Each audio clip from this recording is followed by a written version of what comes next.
रामपुर के निकट एक विशाल जंगल था। गांव वालों का मानना था कि जंगलों के उत्तरी छोर पर एक गुफा है जहां जिनों का वास है। जो कोई भी वहां जाता वापस नहीं आता। उसी गांव में दो लकड़हारा था, मदन और चमन। मदन बहुत मेहनती था और ईमानदार भी, लेकिन जंगल में सूखी लकड़ियां ना होने के कारण बड़ी मुश्किलों से उसका गुजर बसर हो रहा था। एक दिन, सुनिए, अब हम कब तक इसी तरह जिएंगे जी? घर में खाने को जो कुछ भी था सब खत्म हो गया। आप कुछ कीजिए ना। क्या करूं भाग्यवान, तुम तो जानती हो मैं अपने जनतब तो पूरी कोशिश करता हूं, लेकिन अब जंगल में पहले की तरह सूखे पेड़ नहीं मिलते।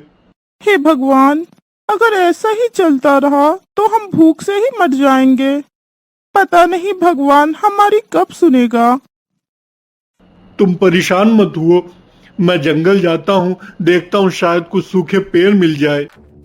इतना कहकर मदन एक हाथ में कुल्हाड़ी और एक हाथ में चोकर की बनी 2 रोटियां लेकर जंगल की तरफ निकल पड़ा। इधर चमन की जिंदगी अच्छी कट रही थी। अरे वाह वाह, क्या खाना बनाई हो, तुम्हारा भी जवाब नहीं। तुम्हारे हाथों का खाना खा के तो मजा ही आ जाता है। चमन एक नंबर का लालची और कामचोर व्यक्ति था। वो काम कम और चोरी ज्यादा करता।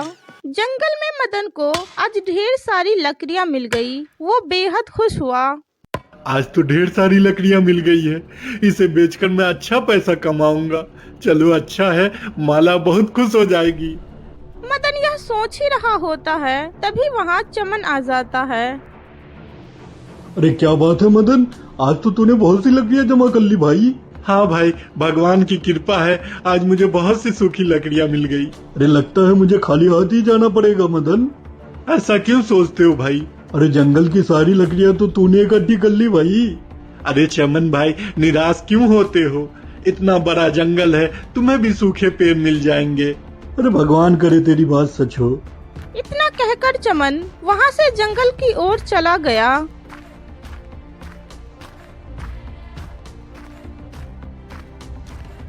आज तो मदन ने बहुत सी लकड़ियां जमा कर ली है।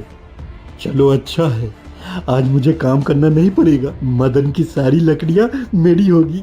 चल भाई मदन, मेरे लिए जल्दी जल्दी काम कर। यह सोचकर चमन एक पेड़ के पीछे छुप गया। मदन इस बात से अनजान वो लकड़ियां काटने में व्यस्त था। काफी देर बाद मदन सोचा, क्यों न थोड़ा आराम कर लेता हूँ, काफी थकान हो रही है। उसके बाद बाजार जाऊंगा और इसे बेचकर माला के लिए महीने भर का राशन ले जाऊंगा।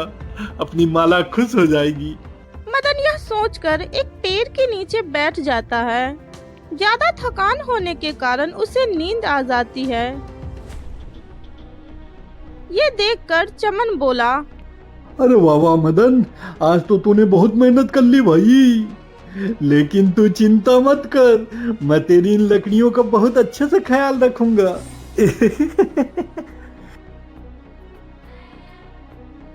चमन मदन की सारी लकड़ियां लेकर वहाँ से फरार हो गया। जब मदन की आँख खुली और अपनी लकड़ियां वहाँ ना पाया तो मदन बहुत उदास हो गया। हे भगवान, मेरी सारी लकड़ियां किसने चुरा ली भगवान। कितनी मेहनत से मैंने ये लकड़ियां इकट्ठा की थी। सोचा था इसे बेचकर कुछ पैसों का इंतजाम हो जाएगा। अब मैं क्या करूंगा? मैं तो बर्बाद हो गया भगवान। माला से क्या कहूंगा? तभी उसके कानों में एक आवाज टकराई। अरे सुनो बेटा। अरे बाबा, आप कौन हो और ये जंगल में क्या कर रहे हो? मैं एक मुसाफिर हूँ बेटा, रास्ता भटक गया हूँ। बहुत जोरों की भूख लगी है बेटा। तुम्हारे पास कुछ खाने को मिल जाए तो बहुत मेहरबानी होगी बेटा। बाबा, आपको देने के लिए मेरे पास तो कुछ भी नहीं, बस ये सूखी रोटी बची है। अब चाहो तो इसे खा लो। मदन की बात सुनकर वो बूढ़ा व्यक्ति जो एक जिन था अपने असली रूप में आ गया। हे भगवान, इसका मतलब गांव वाले ठीक कह रहे थे। कहीं तुम वो गुफा वाले जिन तो नहीं? हाँ, मैं वही हूँ। गुफा ही मेरा घर है। मुझे क्षमा कर दो, मैं एक गरीब आदमी हूँ। और एक नेक दिल इंसान भी। तुम डरो मत, मैं तुम्हें कुछ नहीं करूँगा। तुम एक अच्छे इंसान हो। क्या क्या मैं एक अच्छा इंसान हूँ? फिर मैं परेशान क्यों हूँ? विधि का विधान कोई नहीं टाल सकता। जो तुम्हारी किस्मत में है वो तुम्हें जरूर मिलेगा। ये इच्छा पूर्ति पत्थर है, ये तुम्हारी एक इच्छा पूरी करेगा। ख्याल रखना, सिर्फ एक। कहकर जिन उसे एक पत्थर दिया, जिनका शुक्रिया अदा करके मदन अपने घर चला गया। इधर माला मदन का बेसब्री से इंतजार कर रही थी।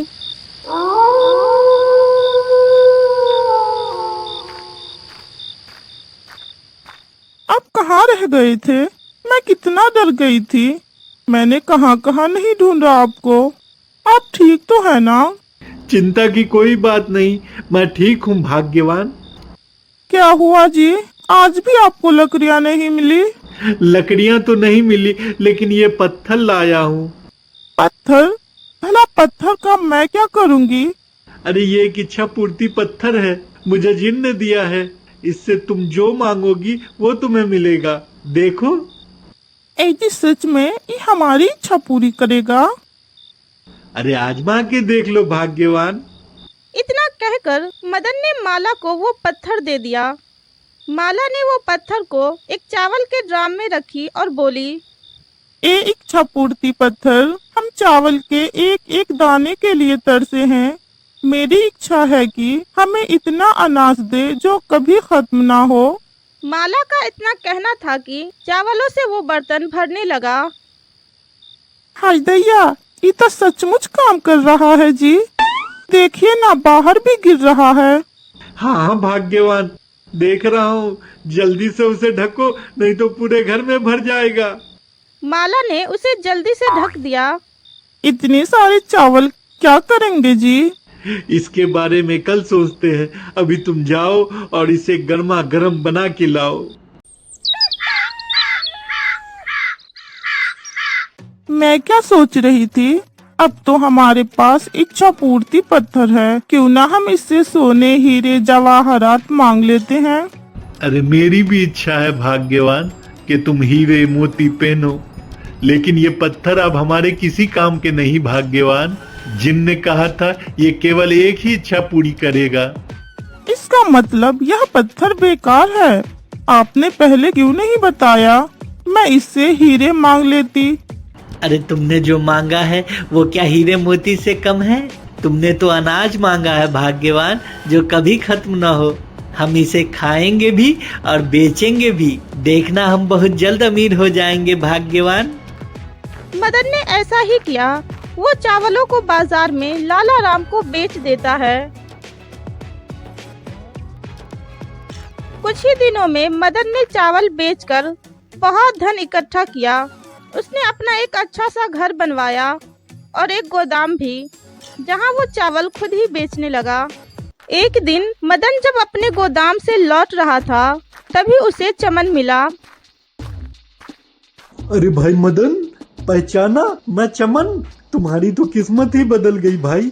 तुम कहां से कहां पहुंच गए? सब भगवान की कृपा है और उस जिन की सौगात है। अगर वो जिन नहीं होता तो आज मैं भी यहाँ नहीं होता। जिन? तुम किस जिन की बात कर रहे हो? कहीं वो गुफा वाला जिन तो नहीं? हाँ हाँ, वही जिन। वो एक अच्छा जिन है भाई, बहुत सारा माल उसके पास है। मदन ने सारी बातें चमन को बता दी। शाम को मदन जंगल की तरफ निकल पड़ा। कुछ ही समय में वो गुफा पहुंच गया और बैठकर रोने का नाटक करने लगा। अरे मुझसे बड़ा अभागा इस दुनिया में कौन हो सकता है? मेरी तो किस्मत ही फूटी है। हे भगवान, मेरी मदद कर भगवान। काफी वक्त हो गया, लेकिन वहाँ कोई नहीं आया। ये क्या? यहाँ तो कोई नहीं आया। लगता है मुझे खुद ही अंदर जाना पड़ेगा। यह सोचकर चमन गुफा के अंदर चला गया। थोड़ा चला ही था कि उसे सोने से भरा एक मटका दिखा। अरे वाह चमन, तू तो अमीर हो गया रे। चमन मटका को जैसे ही छुआ, एक भयानक खुशी के साथ जिन वहां प्रकट हुआ। कौन हो तुम और इस गुफा में क्या कर रहे हो? तुम्हारी इतनी हिम्मत कि तुम मेरे खजाने को हाथ लगाओ। मैं एक गरीब लेकर हारा हूँ जिन बादशाह, मेरी मजबूरी ने मुझे यहाँ ले आया, नहीं तो मैं भला आदमी हूँ जिन बादशाह। तुम एक लालची व्यक्ति हो और तुम्हारी लालच ने तुम्हें यहाँ खींच लाया। तुम्हें इसकी सजा जरूर मिलेगी। मुझे क्षमा कर दो जिन बादशाह, मैं दोबारा ऐसी गलती नहीं करूँगा। माफी की कोई गुंजाइश नहीं, तुम्हारी मौत निश्चित है। अरे एक गलती तो भगवान भी माफ कर देता जिन बादशाह, मुझे क्षमा कर दो जिन बादशाह, मैं मरना नहीं चाहता। ठीक है, अगर तुम चाहते हो कि मैं तुम्हें माफ कर दूं, तो तुम्हें मेरे एक सवालों का सही जवाब देना होगा। तो बताओ, वो कौन सी जगह है जहाँ जाकर हर कोई झूठ बोलता है? झूठ झूठ झूठ तो नेता ही बोलता है। अरे हाँ, नेता ही तो है जो झूठ बोलता है, यही सही है। जिन बादशाह, ये काम तो नेताओं का है।